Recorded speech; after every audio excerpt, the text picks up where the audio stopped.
Super Cool Radio!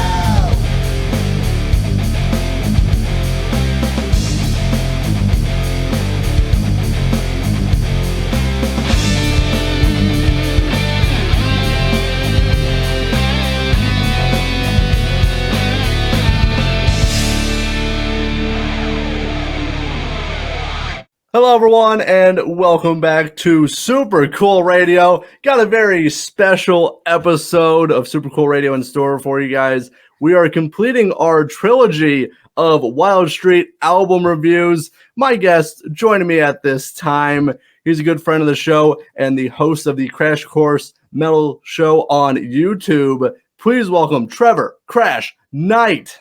What is going on, guys? All the followers here, all the subscribers of Super Cool Radio. Thank you guys for having me on. Thank you, Matt, for having me on as well. I was looking forward to finishing up this trilogy, and hopefully there'll be a fourth part sometime soon.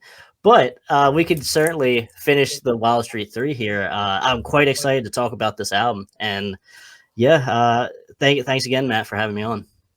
Of course, I know we've talked about it before. I've had you on, obviously the first two Wildstreet albums, which are currently available on YouTube. You should check those out as well. But it's always nice to have you on. Plus, we got the matching shades. We'll see how much I'm able to read my stuff. Because, again, I don't know how you do this on a consistent basis. You tell why I don't wear sunglasses very often, because it's a bit hard to read.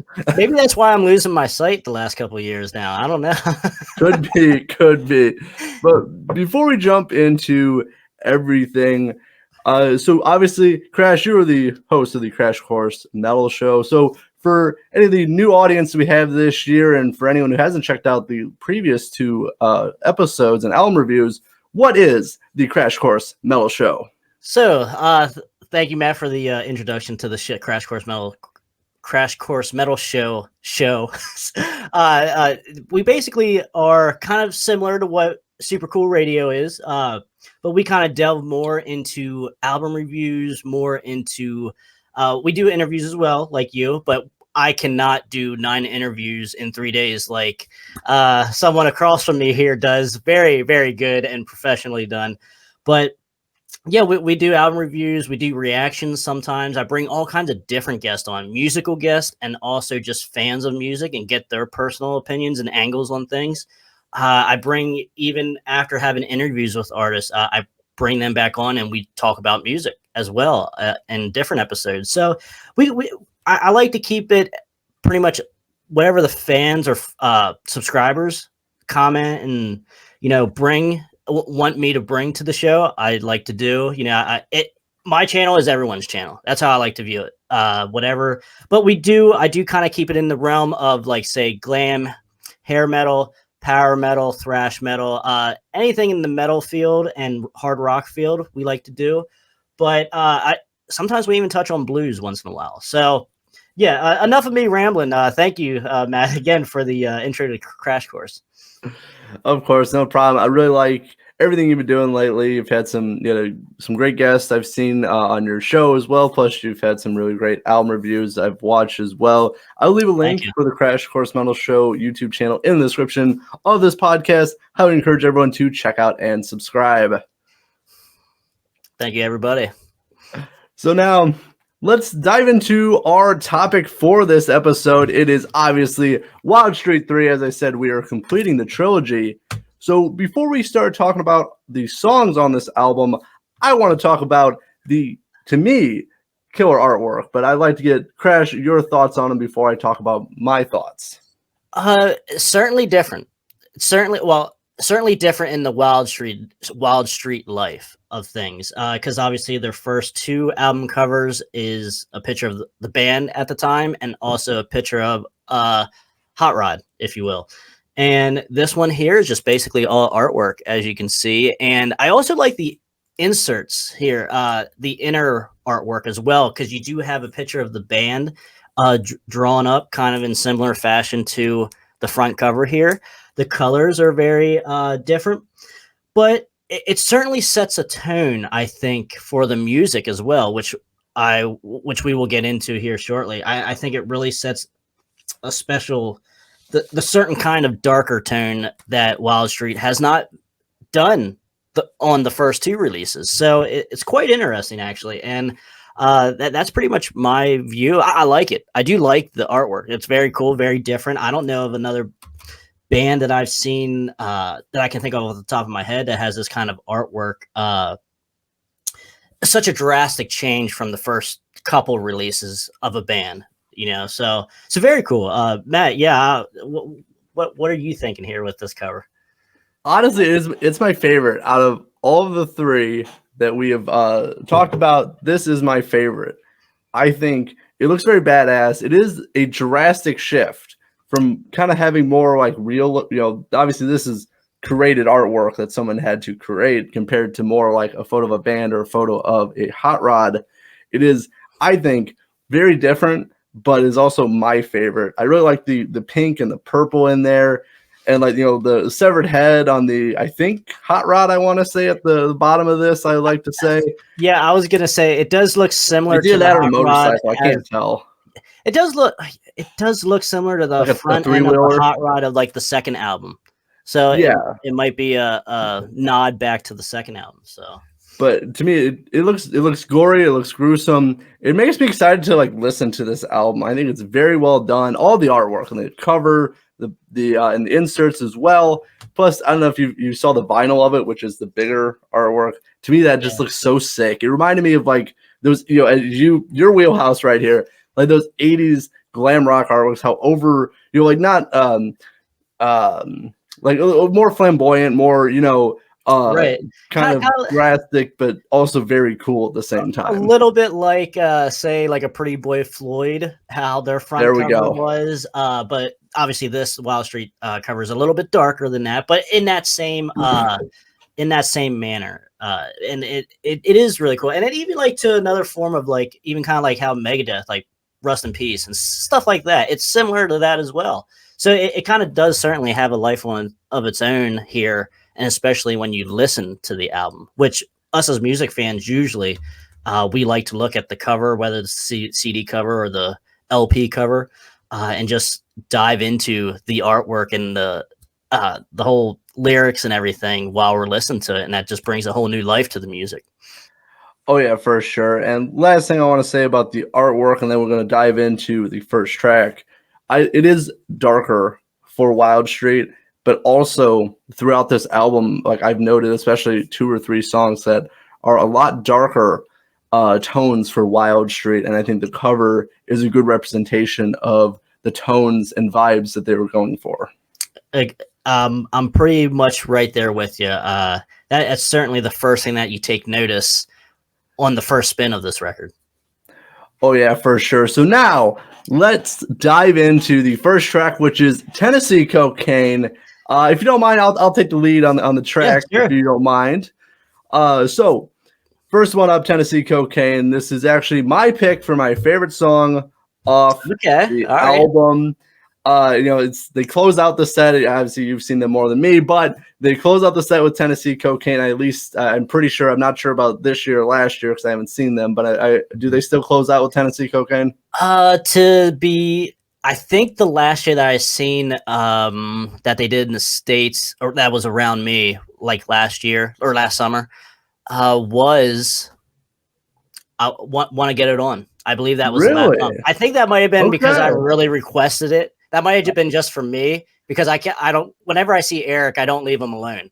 I say, "Want to get it on? Want to get it on?" And he's like, "Okay, dude, yeah, we'll do it. We'll do it. Just go back over there and keep drinking or whatever I do at that time." Like I just leave him alone. And after that, I'm like, "All right, good shit, man." So, but maybe that's why. But yeah, but for me, it was Want to Get It On. So at least the last 2 times I saw them, which was, I believe was in 2021, both times that they ended with, they closed the set with Tennessee Cocaine. Now, I really like this song because it combines, I think, elements of the first album with those kind of group vocals, those gang vocals, especially in the chorus, and also kind of the more straightforward rock and roll of Wildstreet 2. I think it to me, one of their strongest songs, if not their strongest song, in my opinion, because again, it is catchy, it's a hard rock banger, and it is a perfect track to open up this album just because it's fast, it's hard rock, it's catchy, it's easy to remember. Like you can sing along to the song probably about halfway through, if not the halfway through, then the second listen for sure. Again, this is what I think, but I think they combined a lot of those Wildstreet elements that we talked about in the last two albums perfectly for this song, and it's very strong, and it is, my opinion, the best song off the album and the best opening song for this album. Okay, all right. I do agree with pretty much everything that you said, and I like how you said that out of, I think I'll go as far as this. Out of all of these songs, this song is the one song that you could have pulled off the first or the second album, and you would have thought it would have pretty much fit for the most part. Now, sure, it is a shade of that tone, darker tone to it than the first two albums still, but it wouldn't have been totally out of place on the first two albums. But I agree with you. Good solo. And that's another thing too. Dom and Eric and Jimmy, very good on their guitar parts on this album. And I think that's what really, there's good guitar on all three albums. Don't get me wrong, but this one, there's certain parts in here I'm just like, damn, this is really good here on this album, you know, like the solos and stuff, really good stuff. But yeah, I'm 100% with you on Tennessee Cocaine. I mean, I don't want to repeat everything basically that you said. So yeah, Tennessee Cocaine, very good song, very good live song, like you said, good closer as well. I could totally see that. But yeah, Tennessee Cocaine, two thumbs up for me. Oh yeah, for sure. And last thing about it, then we moved on to the second track. To me, it got me very excited to listen to the rest of the album. Again, it's a great opening song. Just I think it pulls you in to like, okay, I want to hear more now. And that's why I think it's one of their strongest songs. Right. Yeah, exactly. And like you said, it's a really good hook in here to where even probably before halfway through, like you said, you're going to be chanting and singing along with the chorus. So, and that's what Eric does do that very good. Cause that's the same thing with like Want to Get It On as well. Very good. And Easy does it. You know, it's very good. Simplicity, not simple bubblegum songs, not like that. I'm not talking about that, but simplicity in the lyrics and the choruses to where anyone that you even when you just hear them live, if you just heard the song live, you would be chanting along right away, whether you heard it first on the record or live, and that attests to how good the song is here off the album. Oh, for sure. And I do think, talking about the second track now, which is a three-way ride, that you hear it, that same kind of style in the lyrics, especially in the chorus for Three-Way Ride, that again, it's simplistic but catchy and energetic, and it's fun. And again, if you were to hear this song live, I would say the same thing. You'd probably, by the chorus, you'd probably be chanting along too. But I really like the song, how it opens. You hear the bass first, which I really enjoy because I think the bass is kind of, you know, sometimes gets overlooked, but like when it's the center point, especially at the beginning of this song, to me, it just sounds so cool. And especially the way they incorporate with then the guitars coming in and the drums and all that stuff. I think it was a fantastic way to start. That's like the first thing I noticed with that. And I would put Three-Way Ride kind of similar to Tennessee Cocaine. It's a straightforward rock and roll banger. Got those Wildstreet elements that we talked about with the awesome guitars and also that kind of catchy vocals to it as well. And I think, but again, about halfway through the song, you should figure out what a three-way ride is. It's very straightforward with that. Yeah, you know what I mean. Exactly. Yeah, you don't have to delve too deep to know exactly what the song is about and its meaning. But I agree with you. The first time I heard this song was actually off of an EP that they did. It was right before COVID, and that's why I ended up grabbing here because I forgot to grab it. So this was like their EP, Tennessee Cocaine. This came out right before COVID. They did a couple shows with it, and then obviously COVID hit, and they had to stop. And then that's when they kind of started working on Wildstreet 3. So there are some songs on Wildstreet 3 that are on the Tennessee Cocaine EP. So So I kind of knew, like, when you had that, those two songs, because when you look them up on YouTube, there's like 4 or 5 videos from this out from Wildstreet 3, and you're like, damn, how you got 5 videos for this album? Like, that seems a little overkill. All good videos and good songs, but that seems a little overkill. But that is the reason why, because it was a span of like 3-4 years total. Because obviously Tennessee Cocaine and 3-Way Ride, they put out videos and put this stuff out 2 years before the rest of this album, Wildstreet 3. So that's kind of why, if you're confused on that's basically what happened, what the deal was. But yeah, I agree with you. 3-Way Ride, this is where you get the dark tonage. This is really where it starts here for this album. And you're like, when I first heard this as an album, because I didn't know of the song first, but in the album, I'm like, damn, like, I think we're going to go somewhere different here on this album. Totally different from Wildstreet 1 and 2. So obviously it does take, if you're expecting 1 or 2, you're not going to be disappointed, but you're going to have to listen to it maybe a couple times just to be, so you get in the right headspace of it and such like that. Because obviously if you're looking for 1 and 2, you might be kind of disappointed just based on if you really like that production of like that glamness and stuff like that, the hair metal and really kind of like polished type stuff. But yeah, good song there nonetheless. 3-Way Ride is another one of those, like you said, you could pick it up quick. You know what he's talking about. Really good groove to it. Good guitar work. And when it's played live, it starts out with that bass, and Don really, or whoever the bass player is that is playing at the time, you know exactly what song. He does that there for like a minute straight. That's that same riff on the bass, and you know, oh yeah, we know where we're going here. We're going for a 3-Way Ride. So yeah, very good song. A perfect 1-2 punch here. A real good 1-2 punch. So yeah, I mean, I'm good here with 3-Way Ride. We can go to the third track. Right on. And so the third track, I think if people were familiar with Wildstreet, I think the first 2 tracks has that familiarity with it, that you could see them on Wildstreet 1 or Wildstreet 2. For the third track, Set It Off, I think this is where it becomes a little bit more drastic, I think, with the tones. Just starting off, at least. It's going to get more drastic by the time we get to the end of this album, but I think this is where, if you're not really familiar with Wildstreet and this is the first time you listen to, you might see this is a little bit more of a shift compared to the first 2 songs.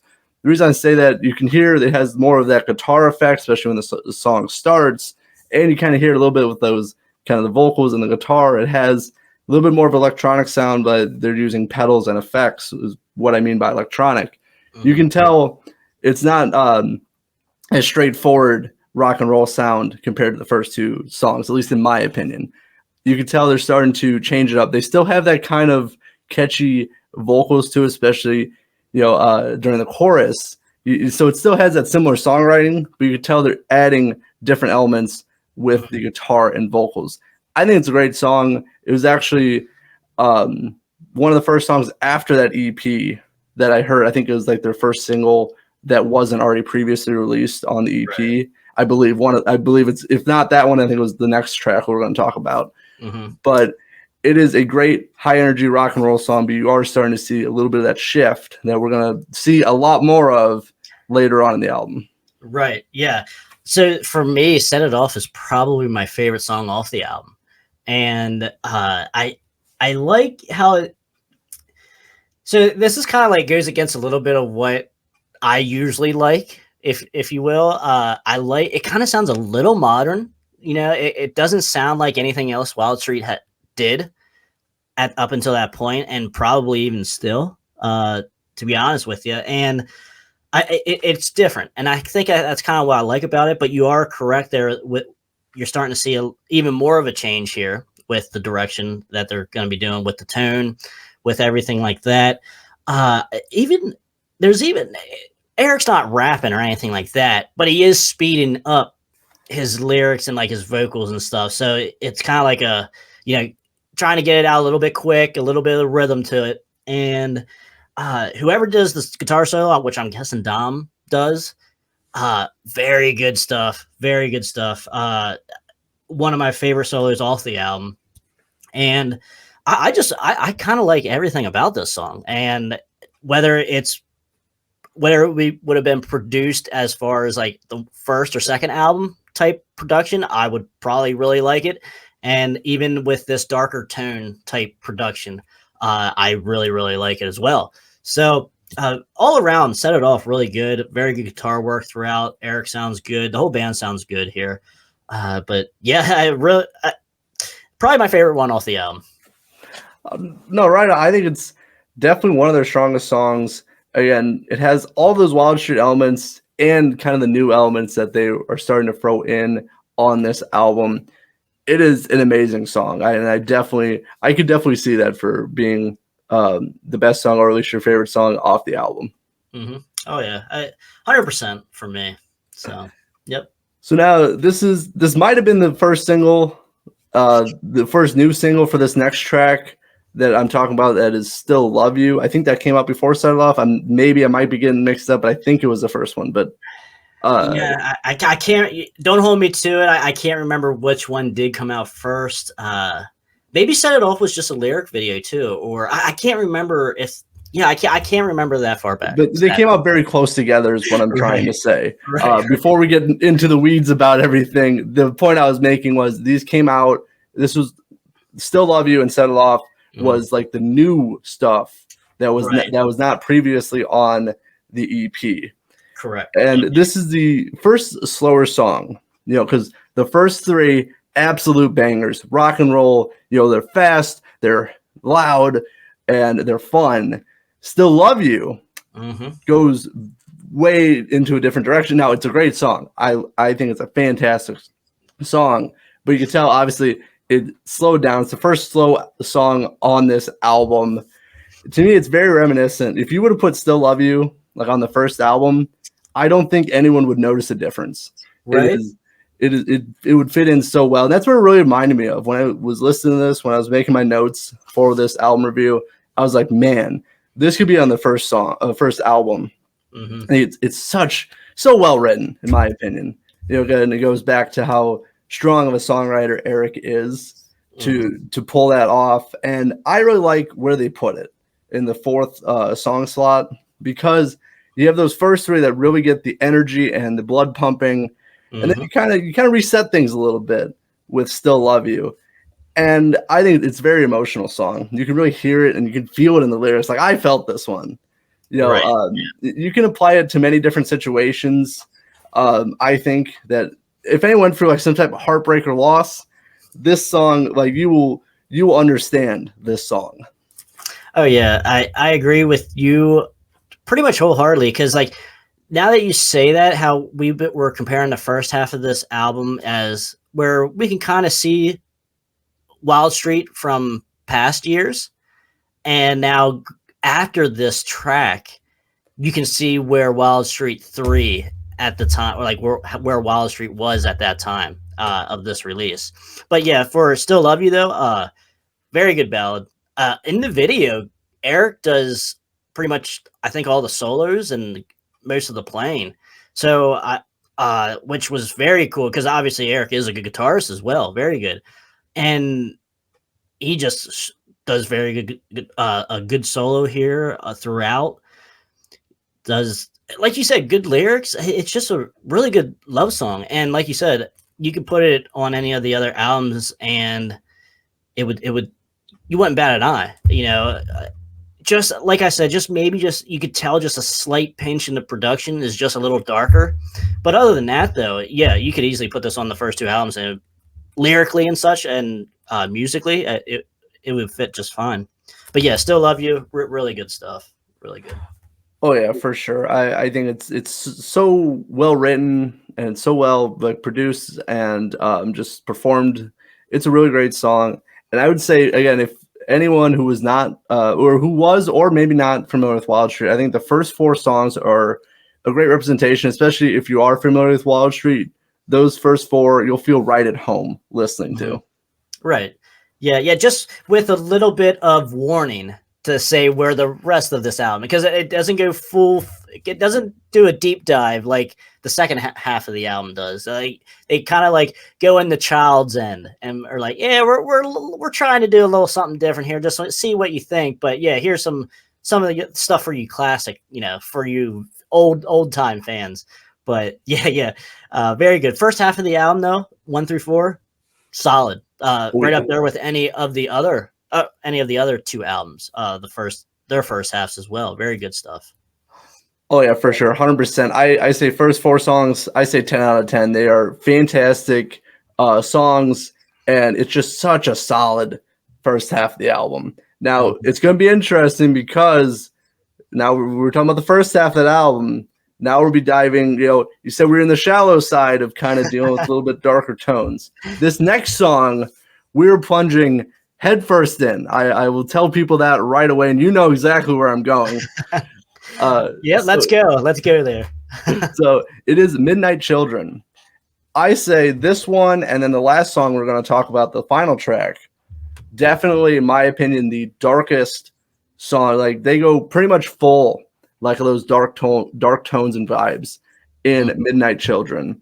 He has that evil demonic laugh at the beginning, which I really enjoy. Now, again, it may sound like I'm showing a lot of the differences. I do very much enjoy Midnight Children because it is, to me, it changes a lot. Obviously it is one of the darkest songs, as I said, but throughout, you have those darker tones of like that laughing, but then it really speeds up. Like it kind of like combines, in my opinion, like glam rock and punk rock.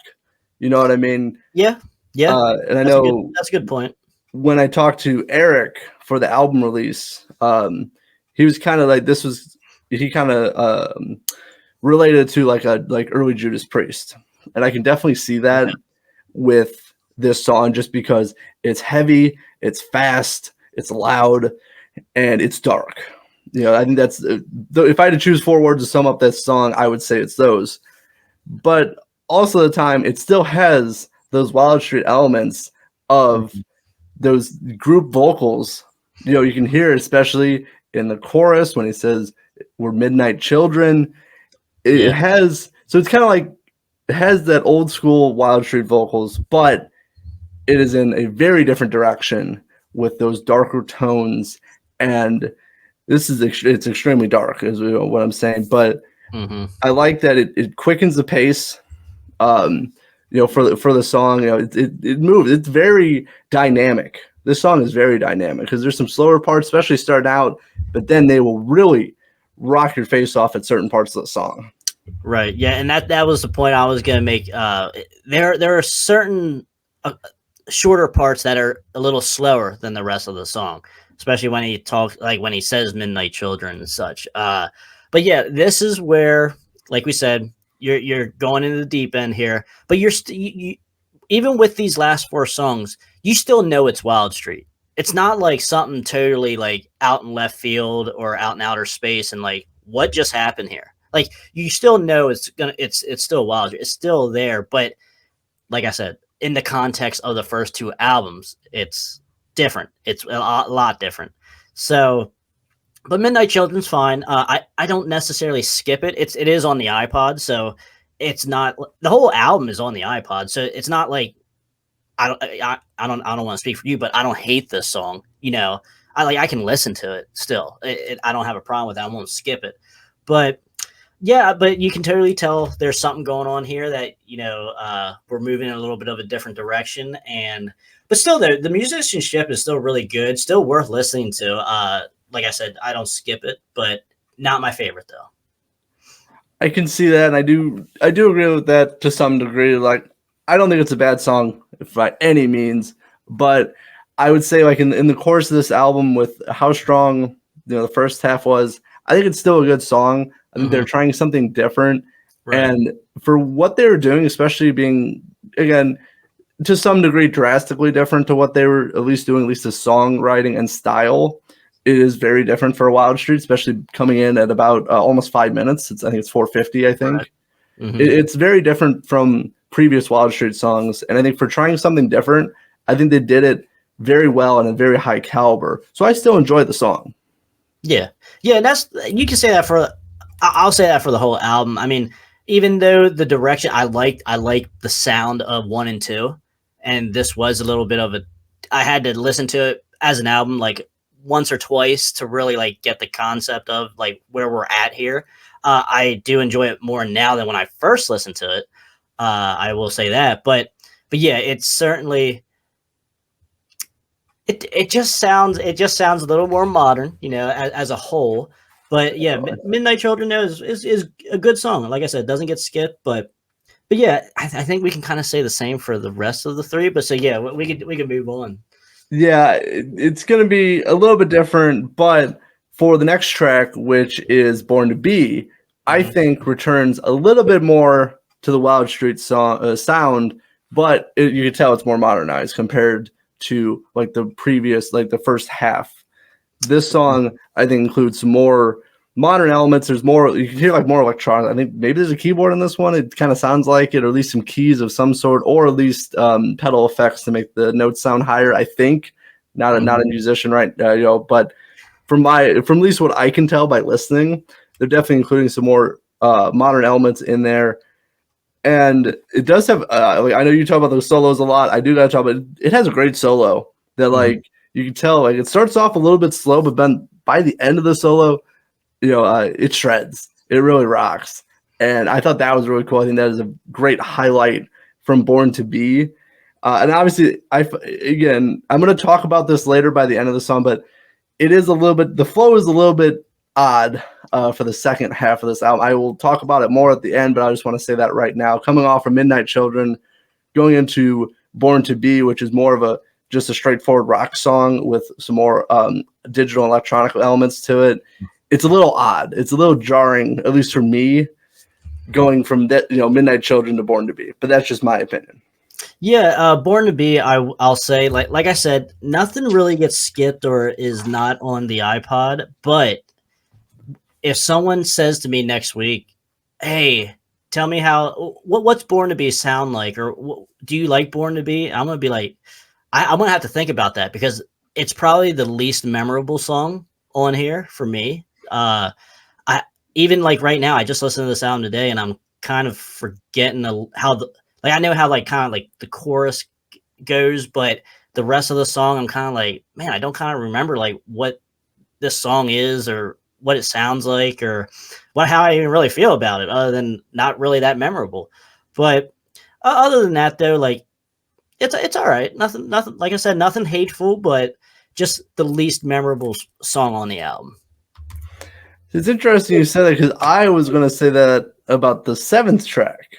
Okay, no, that was the one where, like, when I got to it, because again, I listened to the whole album to mostly get the flow of it, because obviously I know the songs kind of individually, but it does kind of change the perspective when you listen to them as an album. Right. I think it's very straightforward. I don't think it's too special, in my opinion, with Raise Hell, because the lyrics are just kind of like, we're gonna raise hell. You know what I mean? Which I get it. I get the message in it, but to me, this is kind of the least memorable one. I don't think it's a bad song by any means, especially when they perform it live. It sounds really good, but just listening as part of an album, there's not much substance to it. Like the point's very straightforward. I will say the guitar work is definitely the highlight on this song because it just sounds so good, especially with the solo. But lyrics wise, I think it's just comes up a little short in my opinion. I can agree with some of that with you, but I will say Raise Hell, if I had to choose the songs that off this album that sound like really dark toned and such like that to be on one of the first 2 albums other than Tennessee Cocaine, I would probably choose Raise Hell. I could see that being on if it was produced differently now. I could see this song being on one of the first 2 albums, but I'm kind of in agreement with you. Nothing really that special though. I do like it better than Born to Be, but at the same time, it's like another one of those, like, I remember how it goes, but nothing like, this isn't going to be like one of the first 10 songs I'm going to give to a new Wildstreet fan and be like, hey, this is Wildstreet. So I think that is a great way to saying it. And I definitely agree with that. I wouldn't be on the list of my top 10 for Wildstreet, but it's still a good song. I've heard them perform live, and it sounds really cool. And I think it's better live because you kind of get that more of that crowd participation. But trying to just listen to the studio, I think it's lacking just a little bit, in my opinion. Mm-hmm. Yeah, I'm pretty much in agreement with you for the most part on here. Other than I do like it better than Born to Be. Yeah, I think we kind of flip-flop on that a little bit. All right, so now this is where I'm going to be talking about the song list and flow of this album. So the last song is the longest song, just over 7 minutes. I think it's 7:20, 7:21, something like that. It is Mother. It's probably the most drastic difference for a song compared to the previous albums and even just Wildstreet 3 in general. Mm-hmm. Now, before I start talking about it, there's a story with this song that I believe, and correct me if I'm wrong, I think this is kind of the gist that I got. So it's kind of more of like a psychological rock and roll song, I'll say. That it's kind of like an internal battle that this narrator in this song is having. Mm-hmm. That they blame their mother for everything that's going on in their life. Would you kind of agree with that? Maybe you can expand on that more, but that's kind of the gist of the story I got. Yeah, so I can see where you're coming from with that, and I would have to agree. And to kind of explain to people, let me try to do like a comparison here, like to explain like what we jump into once you get to the 8th track, Mother. If anyone's familiar with like doom metal and like Danzig, like his 777 album, I Lucifera, like even like industrial a little bit to an extent. There's like seems like little hints of that in here. It just seems like, don't get me wrong, it has grown on me a little bit more than when I first, because I did a reaction to it when it first came out on my channel, and at first I was like, this is different. Well, it is different. Obviously, it's still different, but I was kind of like taken back. I'm like, damn, is this what we're gonna get here with Wildstreet 3? And obviously, it is with the tone and stuff like that. The little bit of the darkness there. But yeah, Mother is certainly a strange song here. I can see maybe what Eric was trying to do here, like try to hit a little bit of the newer generation. Like maybe like kids that are like 10 years younger than us, or even maybe in their 15, 16-year-olds, like it's weird because like I said, like probably not many people know Danzig 777 album, but like it's like that doom metal, a little bit of industrial. Like I said, I like what he did, but I think somewhat flat though. I don't. It's not my favorite song, but I do appreciate it though. Still, even though it's not one that when Wildstreet comes on, I'm not gonna be wishing that this song comes on first, or if I'm at a party or something. No, yeah, we're not gonna play this. But yeah, but I appreciate it though. I can listen to it from time to time, but at the same time, it's certainly not making any playlist on my iPod. So, but other than that, though, I mean, I don't. If I may say, you said about the placement of this song. Would you rather it be somewhere else on this album? Yeah, this is what I was going to lead into. Okay. I think, to me, I don't think it's a great closing song. Like, I think it's a good song, but I don't like the placement of it. I guess maybe that's my biggest issue with it. I think it should have came after Midnight Children because similar tones, similar vibes. Right. And then if you would have closed out with the Born to Be Raised Hell kind of faster paced songs, I think would have been a better like conclusion to the album than Mother, in my opinion. I can see where you're coming from, but I'm kind of torn like really where to put this on any part of the album, because not like, because like I said, it's not horrible or anything, it's not hateful, but it's just where do you put this? That's the question that we're trying to answer here. You do have a point with After Midnight Children, because it is probably like the closest song to it as far as like tone, feeling, and obviously Children and Mother kind of like, when you're reading through this, you would feel like maybe, oh, is this going to be like a sequel or something? But I don't know. That's a good point. I don't know if I have an answer really for you. I mean, to me, it's okay being at 8 because, I mean, it's with the rest of the songs that are similar to it, like you don't want to put this at anywhere near 1 through 4. No, definitely not at all. So you're kind of getting boxed in, like where to put this then.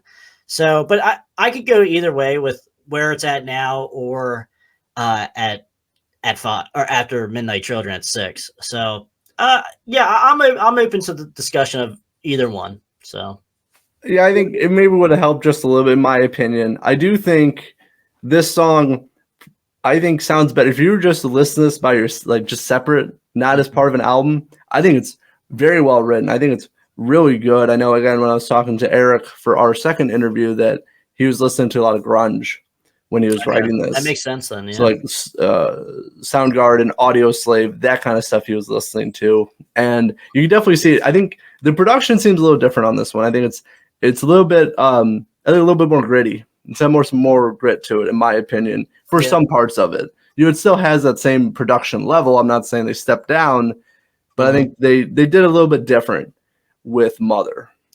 Right. Yeah. And that's kind of like maybe my thought, especially when it came out. Let me just say like my initial reaction to this song. I think what comes to mind is you have Eric, you have Dom, two really, really good guitar players, and you're putting a 7-minute song like this on an album. You know what I mean? Like it feels like, I feel like there could have been potential to this song with show us some more solos, like give us something more here. You know, it just kind of meddles a little bit. Maybe that's my issue with it. Kind of feels like it just meddles throughout the whole song. And I do agree with you. You do usually want a upbeat track to end an album, but it's just where do you put this? That's my biggest question. Where do you put this with a 7-minute metal? You know, and that's a tough. I don't know if I have an answer to that. I mean, and there's probably not a good answer, because you can, again, I know people can justify wherever they want. I know Eric can as well. Mm-hmm. But I think if you were just, again, a standalone single, I think this song is amazing. You know, it gets a little bit more muddled when it's part of an album, because, again, just the length and just the style of it, it's hard to kind of fit that on an album. And you are right. It's kind of, I would say it's kind of more monotone with a lot of things. It's not as dynamic as like Midnight Children, which, as we talked about, you know, they can really rock your face off. Then it gets very quiet. Then they come back again. Mm-hmm. This, we don't really see that too much. Now, again, I think it's a very well-written song, and I do enjoy it still, but I think it's very drastically different compared to the rest of the album. Yeah, and that makes sense about the grunge, like how Eric said about he was listening to grunge when he was writing this song. And certainly I would say people that like doom, people that like industrial, I think, or even like people that like even Him, like the band Him and stuff, like that kind of stuff. I think you would certainly enjoy this song, but that's not where I want my Wildstreet.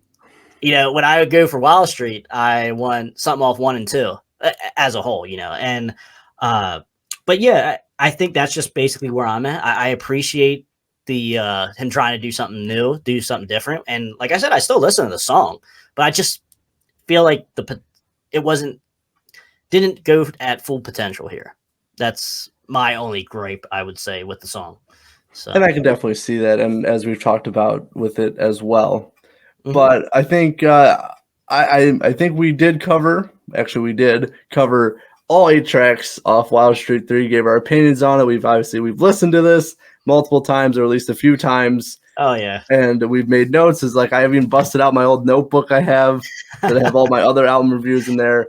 So Krash, it was nice to talk Wildstreet 3 with you. We finally got our trilogy done for this. Sir. And we'll see what happens. Maybe there'll be a 4th one. I know they've been releasing some singles, you know, last year and this year. So we'll have to see where that goes. I know they are currently in Europe, rocking out across all of Europe. But Krash, before we close this out, so for you, what is going on with the Krash Kourse Metal Show? What do you have in the works? What can people expect? That kind of stuff. I'll let you take that. Well, Matt, thank you again for having me on. I appreciate it. Always fun coming on here and just talking music. And that's what we do on our channels. You know, it's always fun talking to people about music. So you're more than welcome to come on anytime on my channel and talk about anything. Maybe the rumors. Well, maybe we'll talk about that. So, yeah, guys, what we got coming up, I'm bringing a couple more guests on, a couple more interviews. Possibly, if anyone's familiar with Nitro, the band, might be. I'm talking to Jim Gillette, so we'll see what happens with that. But yeah, it's always something new every week. I'm gonna have Wrath of Typhon on as well soon. I'm definitely gonna have some. I have some footage coming up from a record convention I was just at, and I'll be there pretty much once a month now with the new gig there. So definitely going to be seeing some cool records coming out here soon. But yeah, Matt, I want to thank you again for having me on. And Eric, let's get Wildstreet 4 going, brother. Let's go. Let's go. I want to hear something. Now. Let's go. Well, it's always a great time chatting with you, Krash. I'll leave some links for the Krash Kourse Metal Show in the description of this podcast. As I said, please check out, subscribe. You got some great things in the works. So I wish you the best with everything. Hope everything goes very well, and I look forward to new content from you as always. Thank you. Thanks, guys, for watching. Of course, for Krash of the Krash Kourse Metal Show, I'm your host as always, Matthew Thomas. Thank you so much for watching. Listen to Super Cool Radio, and remember, stay frosty.